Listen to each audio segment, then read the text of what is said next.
views and opinions expressed on any program are those of the producers and/or the persons appearing on the program, and do not necessarily reflect the views and opinions of FRC Media, Bristol Community College, or the City of Fall River.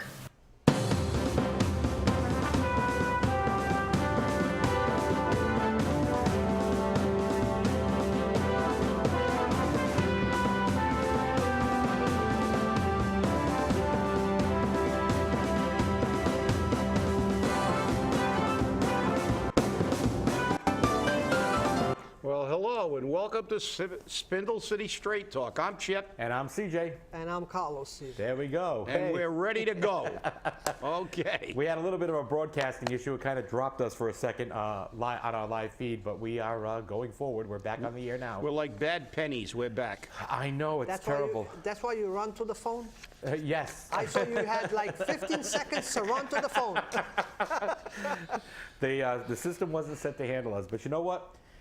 Breaking news in Fall River. I'm telling you now, it's all coming out. The city got slapped again this morning. The Attorney General finally slapped the city on the fact that they don't answer Freedom of Information Act requests. They violate the law. The police department has refused to answer the request of the Bay State Examiner in regards to the arrest of George Thompson last year. And they submitted a bill of $180 to the Bay State Examiner to pay for the records.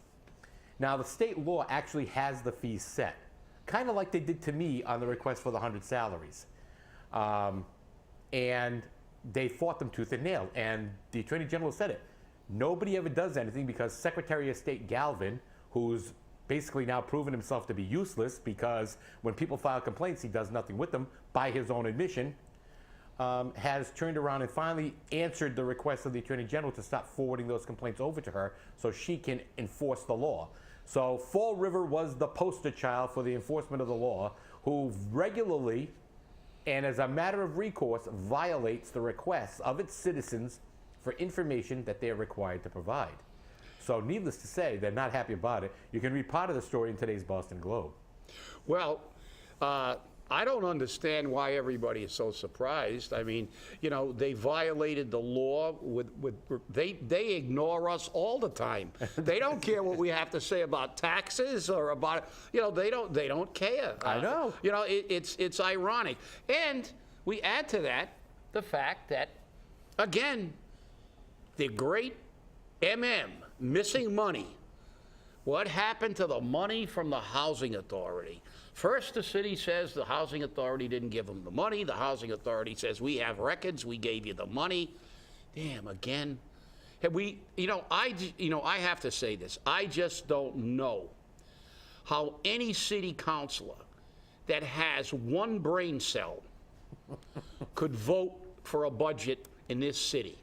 They have no idea where the money is. Every time you talk, well, there's another 200,000 missing. A few years ago, it was 1.5 million. We've had money missing, money not accounted for, and then, of course, we have the cushions that are built into everything. The city gets a bill for $200,000, and they say the bill's for $250,000. And Mr. Noon says, oh, that's a cushion. Really? Can you build in a cushion to your budget? If I get a bill, I can't say, well, I'm going to say, even though they're charging me $200, I'm going to put $250 because I'm going to run out of money. But that's the problem. They never run out of money because it's our money they're spending. And all they got to do after they put enough cushions in is come up with some new fees and taxes for us to pay. And that's the way we got where we are. And guess what? It's time to start sticking pins in those cushions. Actually, I think they're using voodoo dolls now when they're sticking the pins in there because every time they hit us with another tax or fee, click. Oh, and by the way, hey, voters in Fall River, we got another fee coming down for you.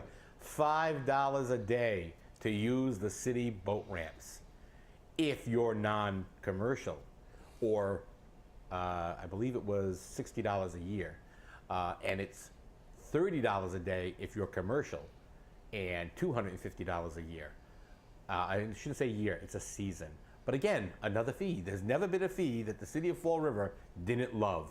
And this fee is being instituted by the mayor and the harbor master. Da-da-da-da. The harbor master, and we have more than one. We have like assistant, and we can actually have, the government at its best, we can have as many harbor masters as they want, or assistant harbor masters at any point in time. So who knows when the boat races come, we may have like 200 or 300 harbor masters out there, or assistant harbor masters. But, that's government at its best, and it's the last city council meeting, and Carlos could jump in now, you could see the difference in the attitude of the people. The people are fed up. Everywhere we go, none of us can walk into any kind of public establishment without being approached by, everyday people. Or as Lou, I'll never live in the city of Fall River, Pacheco refers to them as the freeloaders. The freeloader. We're all freeloaders. Yeah, we're all freeloaders. Carlos, you're a freeloader, huh? I have to say that other difference from a city council meeting from 2 years ago. Not just on the part of the citizens, but the citizens now are asking more questions, and that makes the administrators to dig deeper into accounts and monies that are set up in accounts. Like the perfect example last Tuesday that we found out that we had money in one account that's supposed to go to one thing, and now they're taking it out of there just to pay the pay raises and all of that. So all that's coming out now that if the people of Fall River would never get involved with, we will never find out those accounts. That's why 2 years ago, in a weekend, the Flanagan administration funded $6 million. Remember that, CJ? Oh, yeah. On Friday, everybody had a pink slip to get fired. Yep. Okay? And comes the Monday, hey, we fund $6 million. It was in the cushion. They stuffed a cushion with it. That's what they did. This is the sad part about the Fall River budgeting process. And the worst part about it is, and the city councils have admitted it publicly, they just take what's presented to them as fact, as absolute fact. They don't really ask questions, and then when they vote for it, they turn around and say, oh, well, we had to. It was jobs. We had no choice. Our back was against the wall. I've heard this enough. And as I said, or was about to say before I got cut off by, the Royal Monarch's chief monarch in the city council meeting, you cannot do this, okay? You just cannot take things on face value. They approve things, and they don't look at what the law says. Oh, so-and-so said it's okay, so it's okay. Because that's what Fall River always does. And we see that today when the Attorney General came down and basically slapped them across the face and said, wake up, Fall River. Okay, it's time for Fall River to get their head out of their ass and really do something to make a significant change. No, you're right. And that's the problem. And let's be perfectly honest here.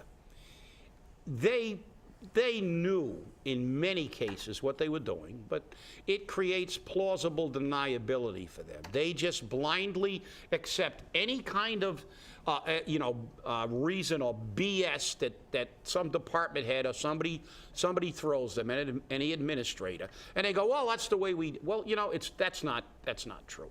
They've known for years. 1991, when we sued the city, and we got a sworn deposition under oath, the city admitted to using health care money for everything else except health care.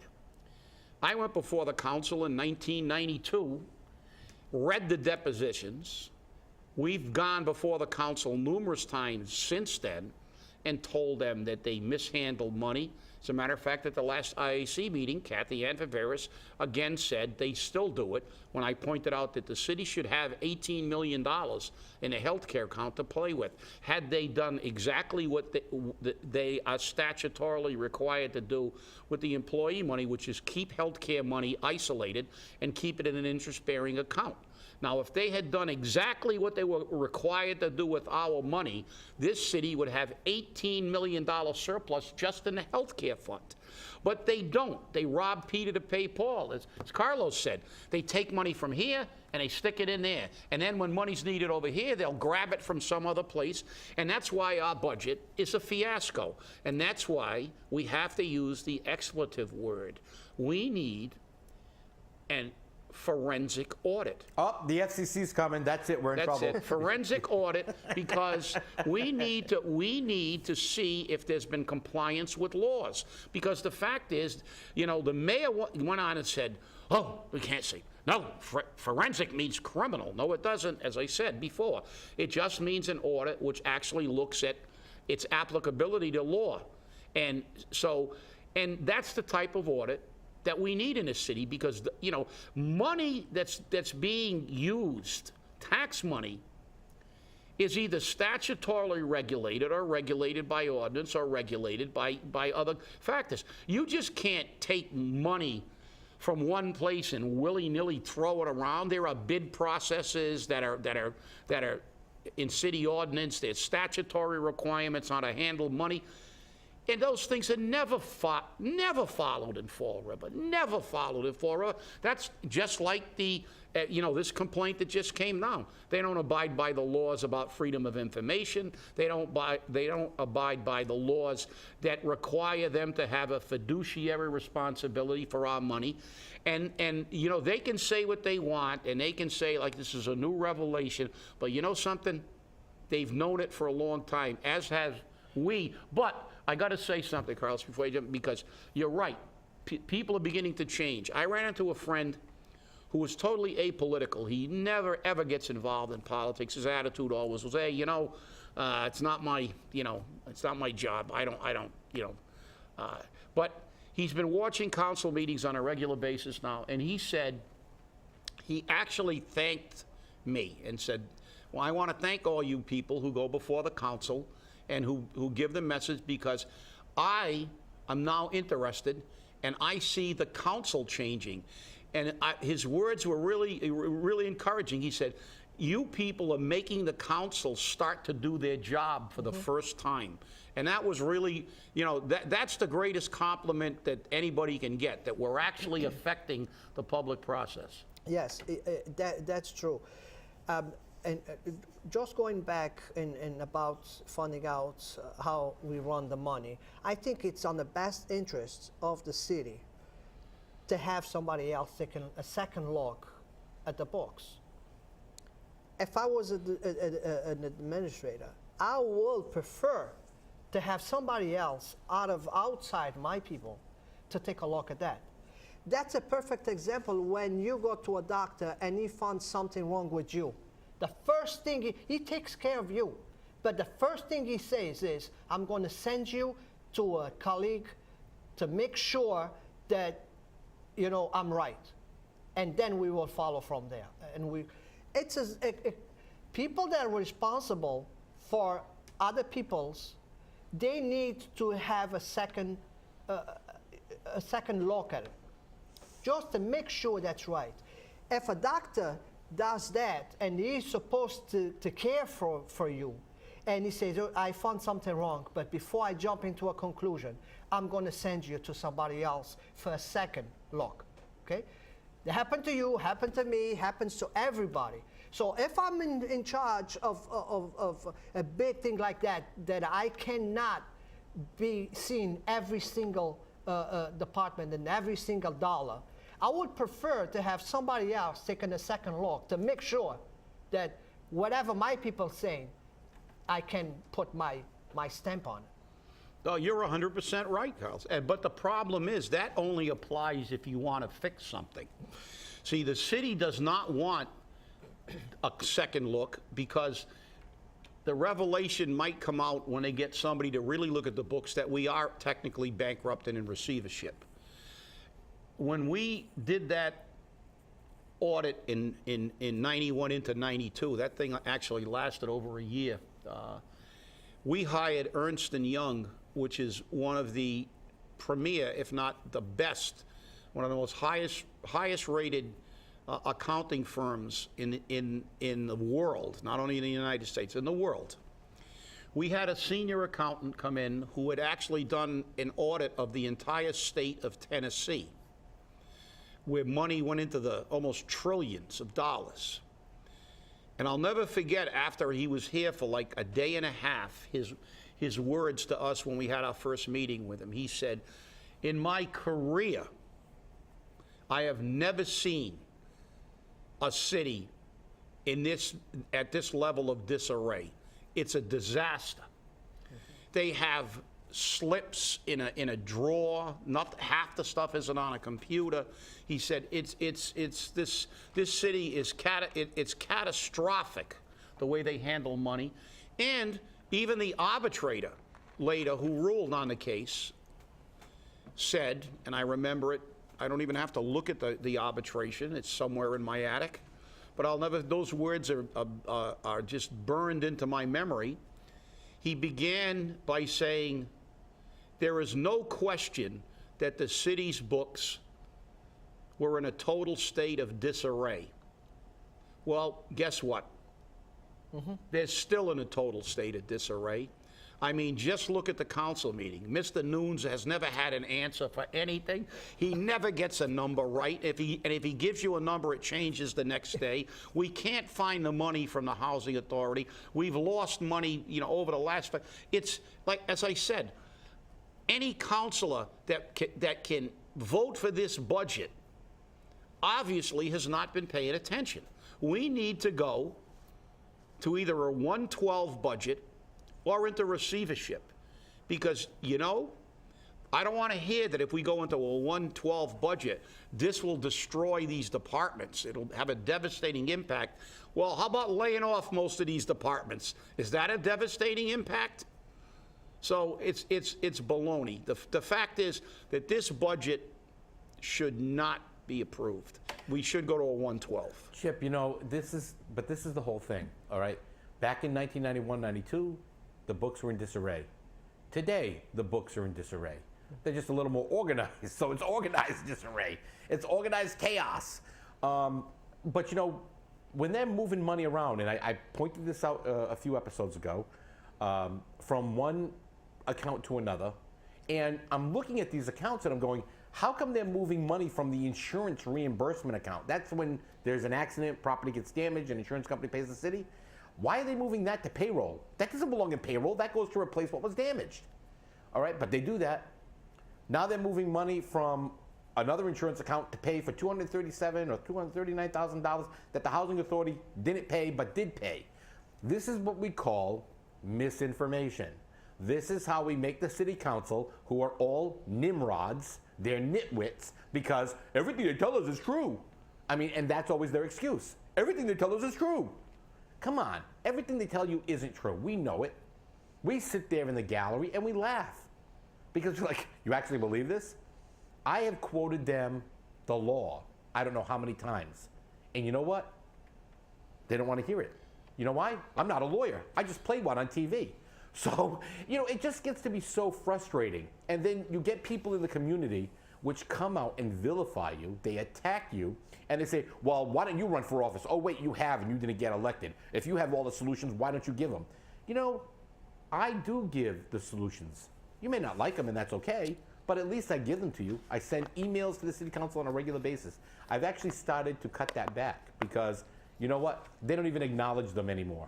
They do not even acknowledge them anymore. We've taken money out of our own pockets. We've done research. We've hired people to look at things, and you know what? City doesn't care, because the city doesn't care about you, the voter, you, the taxpayer. The city doesn't care about you. They just care about your checkbook and your wallet, so they can reach into it and take more money out of it. That's what we have in Fall River. Well, by definition, government is mismanagement. I mean, the bigger the government, the more the mismanagement, and that's what we have here today. But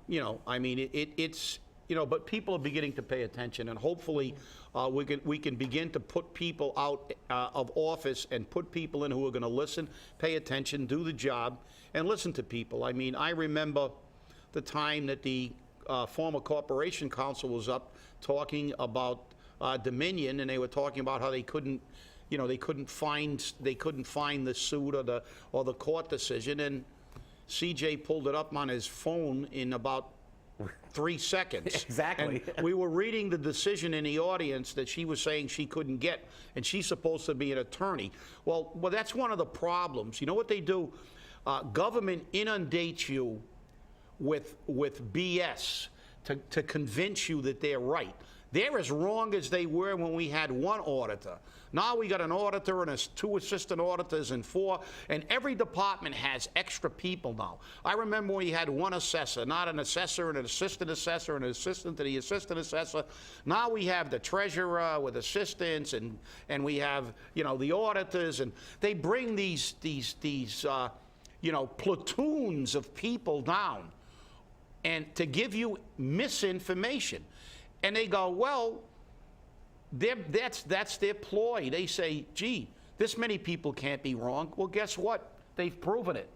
We can't find anything in this city. I mean, Jesus, the city's in financial trouble. You think somebody might have figured out where that $235,000 from the housing authority, when they got a check and they're supposed to be, we're supposed to be in financial difficulty. We have fiscal issues, and you get a check for almost $250,000, and then they forgot they got it. It's just like when they forgot they got the money from the employee trust fund and put it in theirs. They continue to mismanage, but it is not by stupidity. Mm-hmm. It is by design. They are running this city from hand to mouth, robbing Peter to pay Paul, and they have been doing it for decades, and now it's reached a level where there are just too many holes in the dike to stand there and keep sticking your finger in every hole as it pops out and taking money from here to there. We're done.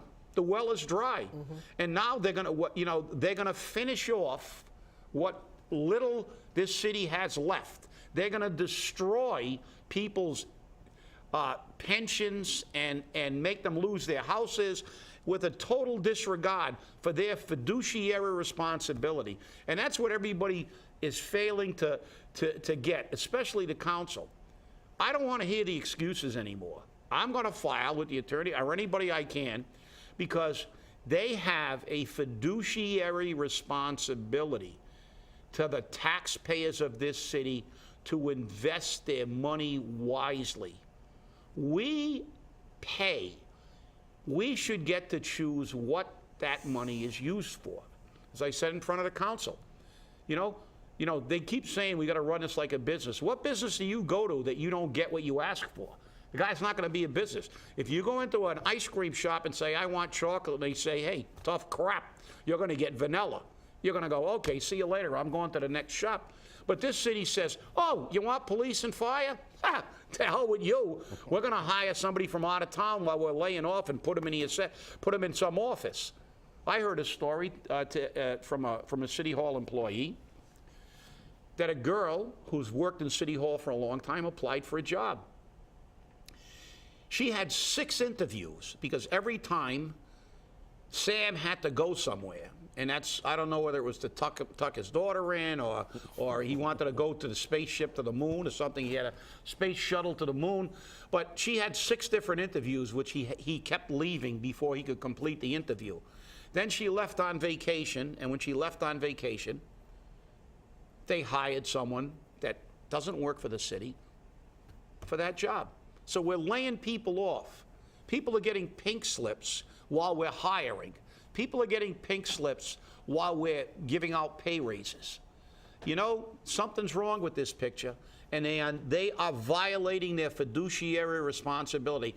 Every single one of them, the mayor, the city council, and every single one of them, they are not doing what they were elected to do, and that is give us a responsive and prudent government.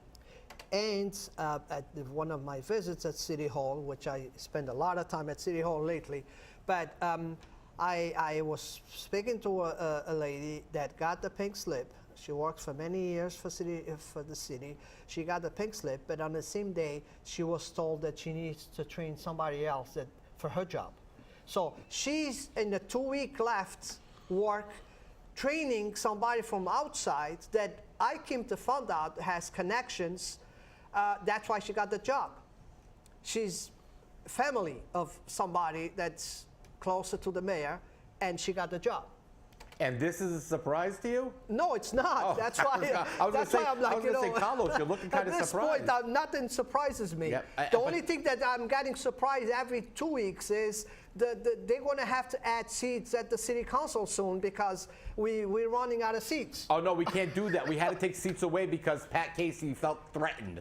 So we had to move seats away from both sides because city councils couldn't sit there because Joe Camara, His Royal Highness of the Royal Monarchs of Fall River, decided that, hey, you know what?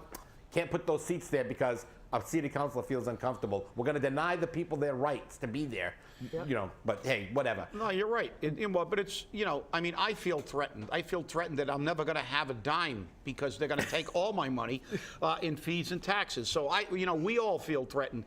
But what threatening about losing those 3 minutes. But yeah, threatening to lose the 3 minutes. And, we're the government. But you know what bothers me, Carlos? You're right. I mean, as someone who fought for jobs as a union head for years, as someone who understands people put in 20, 30 years in a job, and I think it is despicable that they're looking at raising the taxes and laying off people while look, everybody knows people get political jobs.